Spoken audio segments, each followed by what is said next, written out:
Salute North Carolina, man. North Carolina is doing something that I've been affected by, right?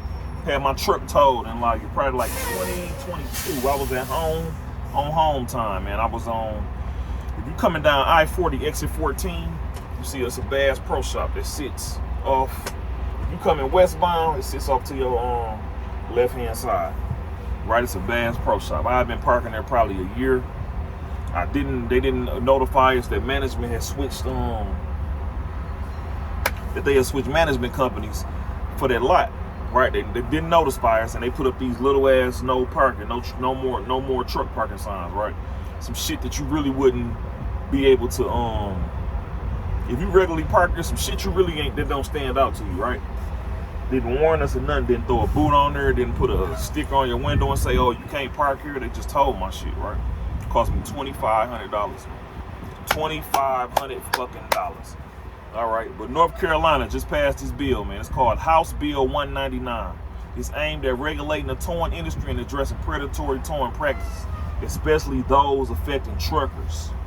This legislation aims to protect drivers from excessive or surprise towing charges. All right.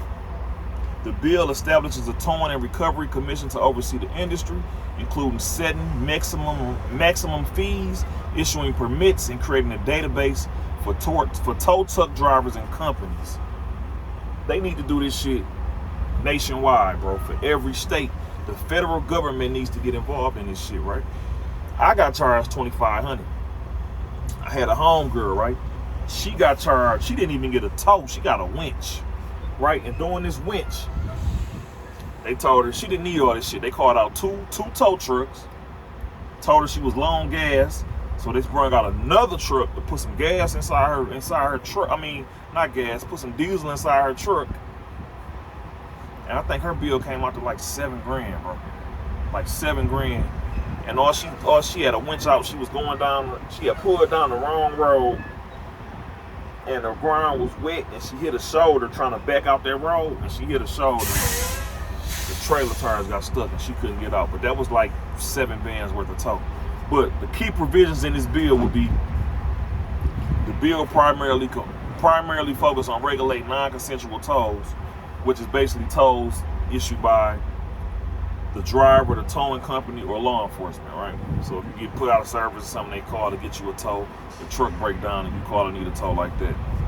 The Towing Recovery Commission, like I said before, they gonna oversee the industry, issue permits, set maximum fees. That's what we need right there. Maximum fees, and maintain a database of towing activities. Permit requirements. Towing businesses will need to obtain permits to operate, and the bill imposes specific requirements on private property owners, such as clear signage indicating tow fees. That go back to, like I said, what happened to me. They plastered a little small sign on the poles that was damn near inconspicuous, right? And you couldn't see that shit. Maximum fees and itemized billing. This bill establishes maximum fees for towing and storage based on vehicle type and region, and requires itemized billing for transparency. You need that. And multiple payment options. Towing companies will be required to accept multiple payment methods, including cash, credit, and debit cards. If you've ever been told by one of these places, you know how they is. They will, oh, we only take cash. I only take cash. No, you can't use a card. I only take cash, man. And return of cargo. Towing companies were required to return any commercial cargo from a towed tractor upon request, especially in cases of payment disputes. That's big. They was towing people's shit, and they was not allowing them to get anything out their truck or none of that shit, and they was holding on to it. I think it was one guy down there in Memphis. I think his bill, they got up high to about $20,000. They tried to get over on him, man, and they would not let him get shit out his truck. So yeah, this cool. Enforcement and penalties. Violations of the new regulations could be considered unfair trade practices with potential penalties, including fines and permit revocation.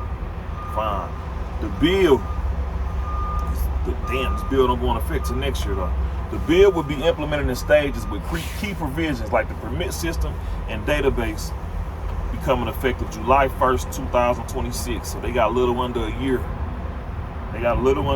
Man. Impact on truckers, man. The legislation is designed to protect truckers from predatory towing practices, which have been a significant concern in the industry by establishing clear rules and regulations. The bill aims to prevent excessive fees, surprise charges, and the holding of cargo hostage for ransom.